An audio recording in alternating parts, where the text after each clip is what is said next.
نبی پاک صلی اللہ تعالیٰ علیہ وسلم کے صحابی حضرت ابن عباس رضی اللہ تعالیٰ عنہما اس حدیث مبارکہ کے راوی ہیں. وہ کہتے قال خرج رسول اللہ صلی اللہ تعالیٰ علیہ وسلم فی مرضہ الذی مات فیہ. نبی پاک صلی اللہ تعالیٰ علیہ وسلم اس مرض میں جس مرض مبارک میں آپ صلی اللہ تعالیٰ علیہ وسلم اس دنیا سے تشریف لے کر گئے، اس مرض میں آپ علیہ السلام اپنے حجرے سے باہر تشریف لائے. اب آپ علیہ السلام کے حجرے سے باہر تشریف لانے کا منظر کیا ہوتا تھا؟ ادھر اب میں چاہوں گا کہ اس حدیث کو بڑی توجہ سے سنیں گے، آپ بڑی توجہ سے سنیں گے. حجرے سے باہر تشریف لانے کا منظر کیا ہوتا تھا کہ ایک طرف سے ایک صحابی نے آپ کو کندھا دیا ہوتا تھا اور دوسری طرف سے دوسرے صحابی نے آپ کا سہارا لیا ہوتا تھا. جملہ سمجھیے گا. بعض لوگوں نے یہاں پر ترجمہ یہ کیا کہ جی آپ کو سہارا دیا ہوتا تھا. نہیں، آپ کو سہارا کوئی نہیں دے سکتا، آپ کائنات کو سہارا دینے والے ہیں. آپ کا سہارا دو صحابہ لے کر آپ کو مسجد نبوی میں تشریف لاتے تھے آپ، اور صورت حال یہ ہوتی تھی کہ اگر آپ تھوڑا سا وہ منظر کشی ذہن میں لائے، میں چاہوں گا اگرچہ میرا عشق مجھے اس صورتحال کو بیان کرنے کی اجازت نہیں دیتا، لیکن میں یہ صورتحال بیان کرنے پر مجبور ہوں کہ صورتحال یہ ہوتی تھی، ایک طرف ایک صحابی آپ علیہ السلام کے ہاتھ مبارک کے نیچے اور دوسری طرف دوسرے صحابی آپ علیہ السلام کے ہاتھ مبارک کے نیچے. جب میں یہ حدیث پڑھتا ہوں نا تو میں یہ سوچتا ہوں کہ وہ صحابی کتنے خوش نصیب ہوں گے، جبرائیل دیکھ کر ان کو رشک نہیں کرتا ہوگا کیا؟ ان کو دیکھ کر جبریل امین رشک کی نگاہوں سے نہیں دیکھتے ہوں گے؟ یار کتنے خوش نصیب ہو، محبوب کی باہوں میں جو آ گئے ہو نا، محبوب نے تمہیں اپنی باہوں میں لے لیا ہے. یا محدث تو خاموش ہے، عالم تو خاموش ہے، لیکن صوفی کہتا ہے محبوب نے جاتے جاتے بھی اپنے عاشقوں کو اپنی باہوں میں لے کے اپنے عشق کے جام پلائے ہیں. تو یہ حدیث مبارکہ نبی پاک صلی اللہ تعالیٰ علیہ وسلم باہر تشریف لائے. منظر کیا ہوتا تھا جو میں عرض کر رہا تھا؟ منظر یہ ہوتا تھا کہ آپ علیہ السلام کے پاؤں مبارک مسجد نبوی کے صحن مبارک کے اندر ایسے یوں اس طریقے سے آتا تھا. اب آپ سمجھ گئے؟ میں اب وہ جملہ نہیں کہہ سکتا، میں اس کو اس کا ترجمہ کر دیتا ہوں. بعض لوگوں نے کیا ترجمہ کیا، بعض نے کیا ترجمہ کیا، لیکن میں اس کا ترجمہ اس کا کر دیتا ہوں کہ پہلے تو آپ علیہ السلام کے پاؤں مبارک کے تلوے مبارک مسجد نبوی پہ لگتے تھے. آج آپ علیہ السلام کے پاؤں مبارک کے اوپر والا حصہ مسجد نبوی پر لگتا ہوا آ رہا ہے. آپ مسجد نبوی کو یہ شرف بھی عطا فرما رہے ہیں کہ اپنے پاؤں مبارک کے اوپر والے حصے سے آپ منبر تک پہنچے. بھائی کوئی خاص بات ہوگی کہ اتنی خاص بات کرنے کے لیے؟ اچھا، آپ گائے بگائے کیا کرتے تھے؟ آواز لگاتے تھے صحابہ کو. اس دوران 5 دن آپ علیہ السلام شدید بخار کی حالت میں رہے اور شدید سر کے درد کی کیفیت میں رہے. آخری دن جب آپ کی بخار بہت زیادہ ہو گیا، آپ کا جسم مبارک بہت زیادہ تپنے لگ گیا اور سر انور میں درد اتنا شدید ہو گیا کہ راوی کہتے ہیں کہ عاصب رأسہ بخرقۃ، کہ آپ علیہ السلام نے اپنے سر انور کو ایک پٹی سے باندھا ہوا تھا.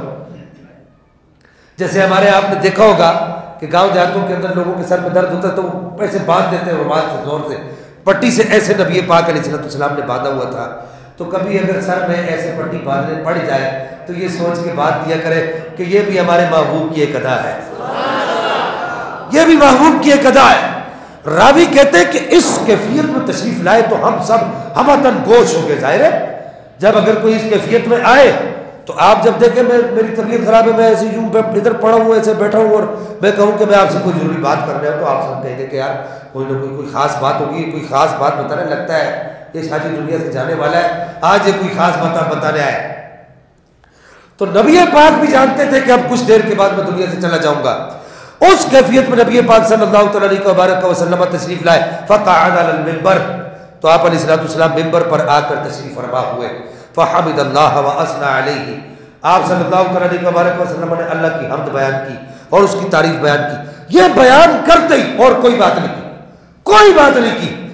فوراً ارشاد فرمایا ثم قال، لوگوں سے فرمایا لوگوں انہ لیس من الناس احد امن علی فی نفسی و مالی من ابی بکر بن ابی قحافہ لوگوں اس بات کو سن لو، جہاں سے سورج طلوع ہوتا ہے اور جہاں جا کر غروب ہوتا ہے، اس آسمان کے نیچے، اس نیلی چھت کے نیچے، اس پورے ایریا کے اندر، چاہے وہ انسان ہو، چاہے وہ جنات ہو، چاہے وہ فرشتے ہو، لوگوں سن لو، یہ صوفیہ کا ترجمہ کرنے لگا ہوں، سن لو، اس پوری کائنات کے اندر ابو بکر سے بڑھ کر اپنی جان کے اعتبار سے اور اپنے مال کے اعتبار سے ہم پر کسی نے احسان نہیں کیا۔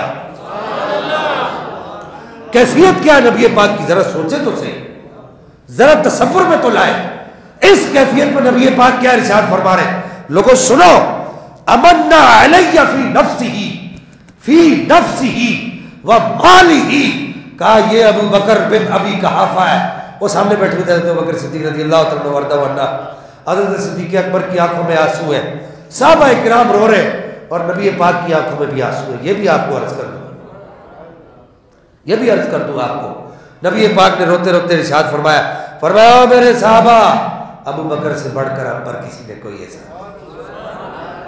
دوسری حدیث میں نبی پاک صلی اللہ علیہ وسلم نے ارشاد فرمایا، لوگوں جس نے ہم پر جو احسان کیا تھا، ہم نے سب کے احسانات کا بدلہ چکا دیا ہے، لیکن ابو بکر بن ابو قحافہ سرکار صدیق اکبر کے بارے میں کہا یہ جو میرا یار ہے، اس کے احسانات کا بدلہ میں نے نہیں دیا، اس کے احسانات کا بدلہ قیامت کے دن اس کا رب دے گا۔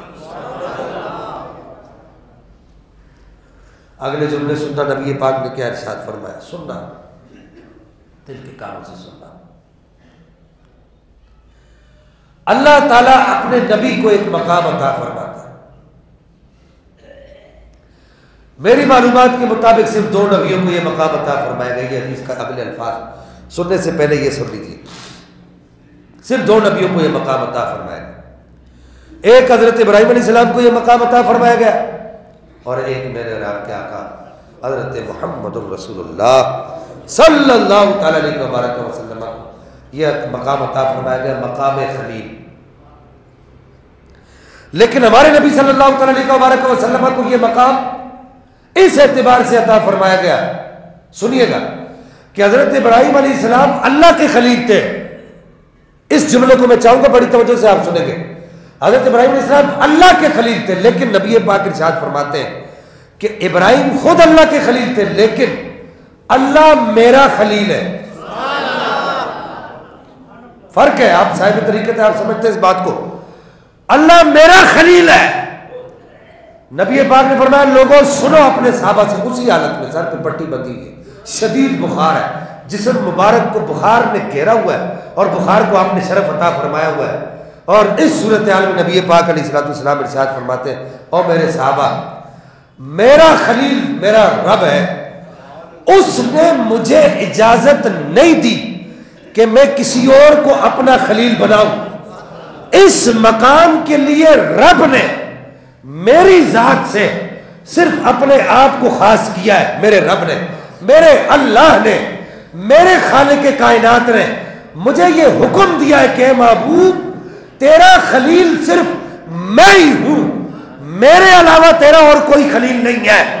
نبی پاک کے آخری لمحات ہیں، اب کچھ دیر میں نبی پاک دنیا سے جانے والے ہیں، اب ذرا دل کے دریچوں کو کھول کر سننا، ان آخری لمحات میں نبی پاک اس بیماری کی شدت میں کیا ارشاد فرماتے ہیں، فرماتے ہو میرے صحابہ سنو، یہ مقام خلیل رب کے علاوہ مجھے کسی اور کو دینے کی اجازت نہیں ہے، اگر میرا رب مجھے ابھی اجازت دے دے کہ یہ مقام کسی اور کو دینا ہے تو تم سب میں سے یہ مقام میں ابو بکر صدیق کو دوں گا۔